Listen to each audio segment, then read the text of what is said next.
So we showed you the clip that Edward Snowden tweeted out about the former CIA official that told us exactly how the media is propagandized, how the CIA infiltrates the media through Operation Mockingbird, how they commit to war crimes, how they commit to war propaganda, how they manufacture misinformation to manipulate the masses, to allow them to have their corrupted war crimes against humanity and to do the most heinous criminal acts around the world. That's how they do it. They infiltrate the media through Operation Mockingbird. So we've shown you that clip before, but I want to show you this one that just came out recently. And this in particular can be so relatable to what's happening with Ukraine and Russia right now.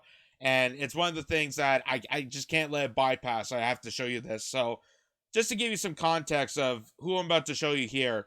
So there's a guy by the name of Philip Agee. And he is also a former CIA official. So this guy, Philip Agee, worked as a case officer for the United States Central Intelligence Agency from 1957 to 1968. In 1975, he published a book about covert operations in Latin America, entitled Inside the Company, the CIA Diary, in order to inform the American public about what the United States government was secretly doing on behalf of the American people. So he published this book and gave a list of details about the inside reports of what the CIA was doing in their attack of Latin America and what the American public was manipulated to believe. And this is what the CIA has been doing since the early 50s. This is what they've been doing ever since. They infiltrated Iran. They took over and installed a dictatorship after they destroyed the democratically elected process. They've done with Latin American countries. They've done with Middle Eastern countries. They're now doing it with European countries. They're doing it with Ukraine. They're doing it with Somalia. They're doing it all over the world. And it is not to do with humanitarianism. It is not due for protection purposes. It is not due to, national security threats. It's there for occupational control. The reason that they're doing this is to occupy these territories, to allow control of these territories. That's exactly what they're doing. And just to point out, this is a paragraph here. I just want to show you here too. When I was writing my first book, I conclude in this book that the CIA is nothing more and nothing less than a secret political police of international foreign policy. That is the foreign policy of the United States. It was nothing unusual for a young man like me, patriotic, conformist, and very comfortable family, to go into government services, so I went into the CIA for adventure. I was only 22 and had romantic views towards things. I left the CIA with the idea of forgetting it all and starting a new life, but you don't forget things like this. So it's kind of similar to what other officials have said. It's similar to the story of Bill Binney, who I've seen interviews of him, and he's definitely an intelligent person. He's well established.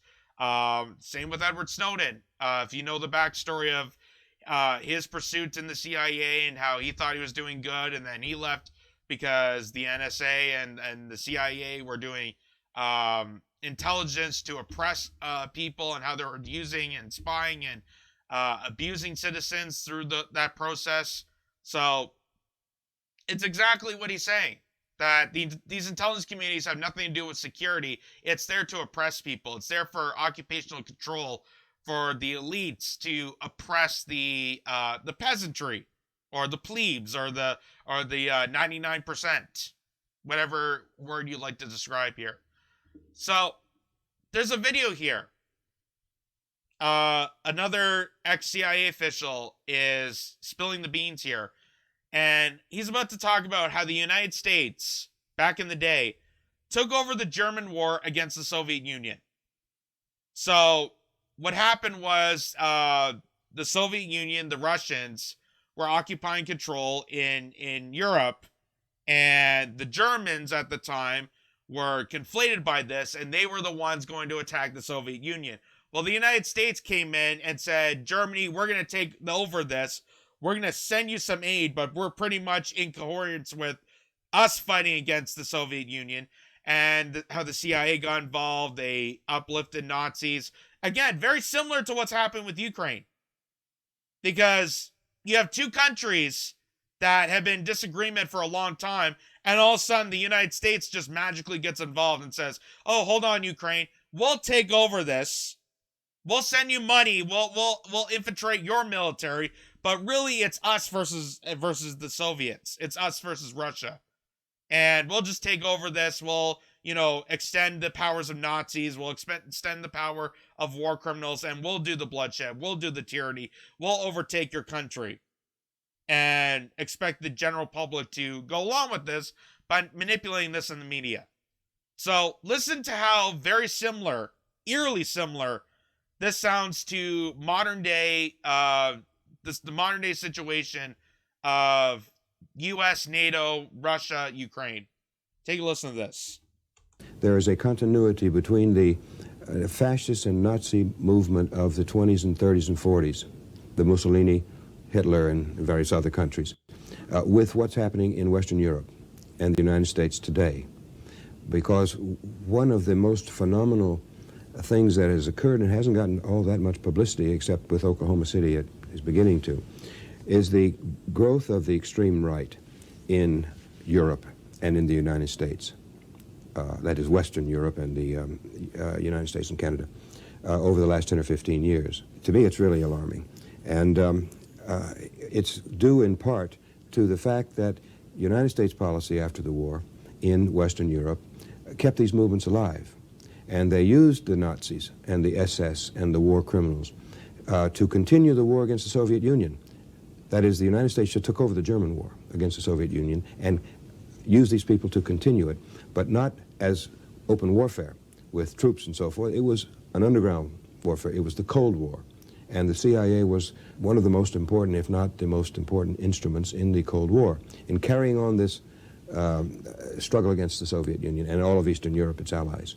And they were carrying on an undeclared war for 10 years through paramilitary operations. And what happened was, as the Red Army was advancing to the west, the people who had collaborated with the Nazis during the occupation of the Baltic areas of Eastern Europe, of Belarus, of Ukraine, and parts of Russia, where they found fascists everywhere. And they formed SS battalions. And it was really these local people in the Baltics. It wasn't the Nazi SS or Waffen-SS so much who massacred more than 1 million Jews, but it was the local people who formed, because there were 500,000 non-Germans organized into Waffen-SS units. And these were the ones that hunted down all the communists they could find, all the socialists they could find, all the trade unions they could find, and especially all the Jews that they could find. And those huge massacres like Babi Yar, those were carried out largely by the local people who were fascists before Germany ever invaded. Wow. That is applied to right now, today, as we're continuing to fund the Azov Battalion. That's exactly what has been happening ever since the introduction of NATO, which surprisingly, if you actually look into the establishment of NATO and the alliance and the people involved with NATO, actually have former Nazis involved in NATO. They were the ones getting involved with this, and this organization, which they claim is a peace treaty between nations, and how they were supposed to, disable fascism, disable the, communist movements around the world, and how they were supposed to negotiate between countries, was actually a formation of these nations, of allies, to advance for control, military occupational control, to advance control of the CIA, to advance control of the intelligence communities, to advance control of, oil and monopolized tycoons around the world, so that we continue, trade deals of naturalized gas and so on and so forth, and slaughter and kill people in the process. So that is amazing. That is amazing that someone able to dig this up. Who tweeted this, by the way? I should really thank them.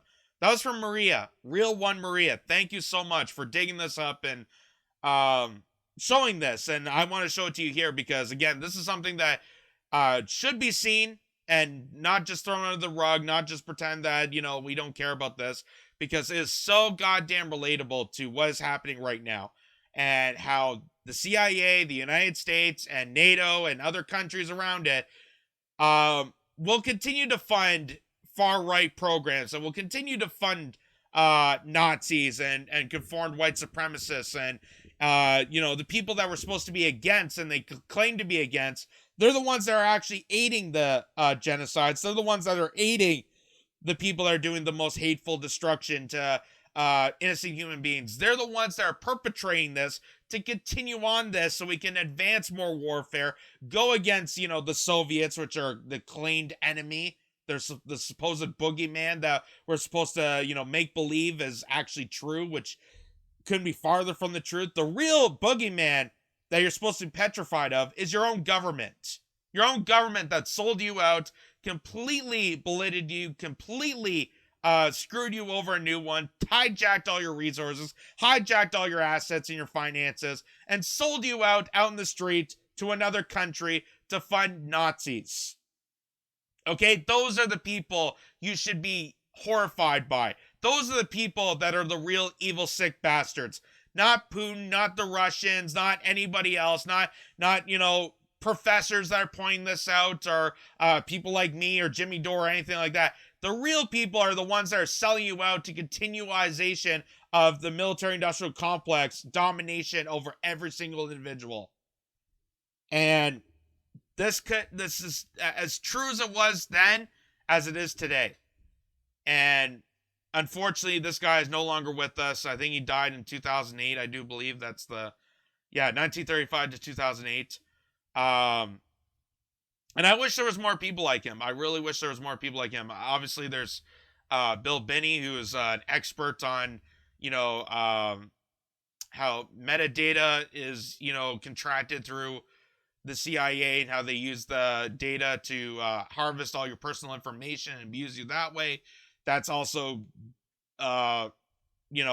extremely insightful and very profound that we have that person available to speak behalf on that. We also have Edward Snowden. But it's very hard this day and age, and it's very struggling and a conundrum that we don't have enough of these anti-war figures, these people that know just deep down how influential, how persuasive, personified this globalization of the military-industrial complex and its complete destruction towards the planet and towards humanity. Like, it is so gut-wrenchingly psychopathic. And people know this. People already knew this. I mean, think of all the movements we had about, getting out of Afghanistan, all the anti-war voices when Bush went into Iraq. We knew about this when the infestation in Kuwait, and they had that the girl that said they were throwing babies out of incubators, and it turned out it was false. We knew about all this stuff. We know about this, and the people that went to Woodstock to protest about Vietnam. And my question to those people is, where are you now? Where are you now? Because all of a sudden, now you're doing a complete 180 to say it's okay to sell yourself out. It's okay that we're going through this struggle. It's okay that, countries around the world are selling themselves out to aid Nazis to advance warfare to the point of nuclear annihilation.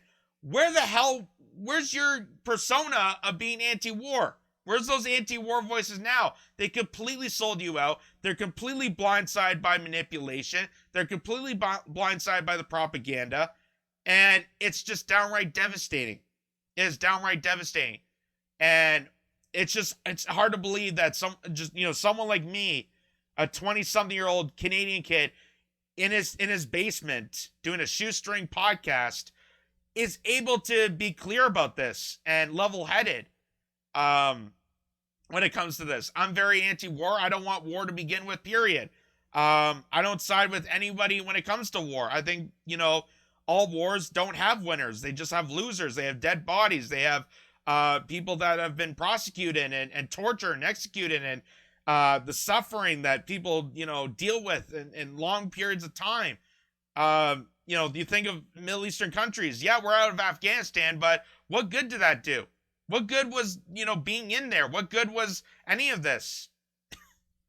Like that song, like the song goes from Edward Starr. What is it good for? Absolutely nothing. War is not good for anything. Except for one thing. So, this is where this gets interesting. And I want to show you this because this is exactly, even mainstream media had an oops moment, but this is a good oops moment because it revealed exactly why we have war. Exactly why we have war. So remember when USA Today and all the other publications freaked out when Donald Trump went over to North Korea and shake Kim Jong-un's hand? Remember there was that peace talk, that negotiation, and everybody freaked out about, oh my God, how dare you meet with this nuclear superpower? How dare you meet with this guy? How dare you call him Little Rocket Man? How dare you, go talk to this guy? Everybody was freaking out about this and how Donald Trump was supposed to cause World War III after this. Just such hyperbole. But even as someone that despised Donald Trump myself, I actually gave credit to this. Because, for one thing, it's two leaders that are talking it out. And I don't care who those leaders are, if it's Vladimir Putin, if it's Kim Jong-un, if it's Bashir al-Assad, I don't care about the person itself. As long as two leaders are willing to talk it out and not willing to, resort to violence towards one another or, have their citizens killed and executed, that's at least a good start. I give credit to that. And number two, if you look at the actual talks about this, Donald Trump was proposing is having the United States back away from North Korea. And for North Korea to also denuclearize. So the point of the talks and the point of the summit was not that, two dictators are shaking hands in cooperation to start World War III. Don't listen to what MSNBC or whatever those kooks say on the mainstream networks.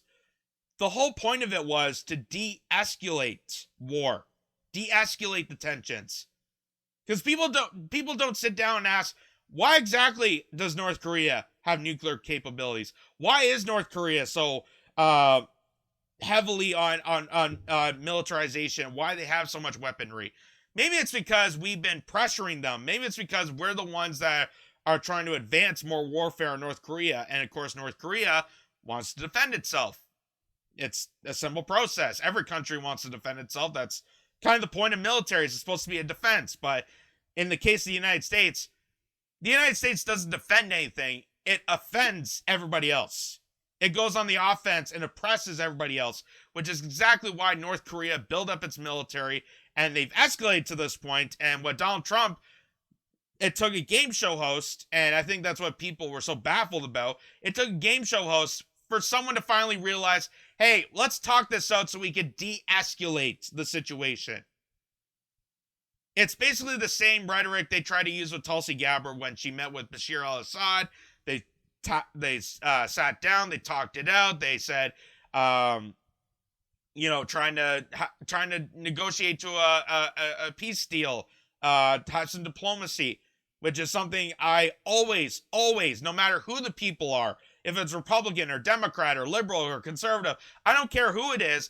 If they resort to diplomacy, if they resort to, denuclearization or demilitarization and try to resort to negotiations, bravo to them. I give full credit to that.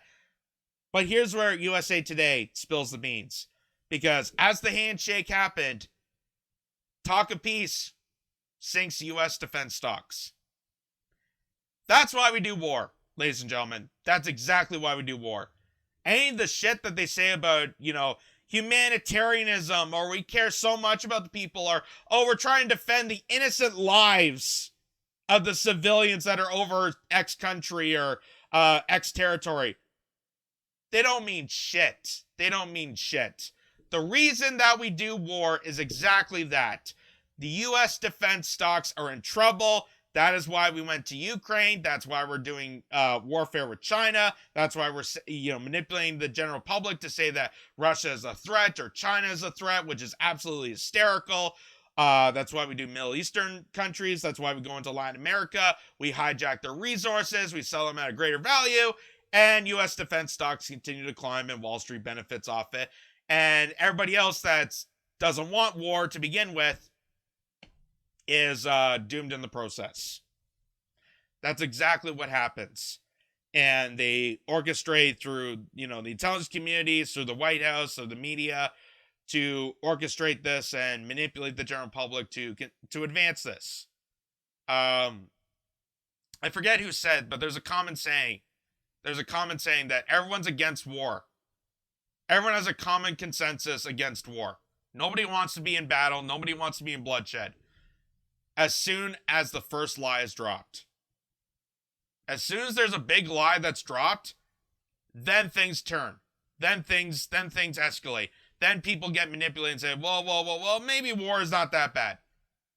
Then they start, edging out the corners and trying to do the mental gymnastics of, we should be in nuclear annihilation because so-and-so is bad. Well, in reality, nuclear annihilation kills everybody. So I don't think anybody wants that. Nobody wants to be in that, but they're so diluted in the propaganda that they don't even realize that this is a collective sacrifice that nobody wants to be a part of.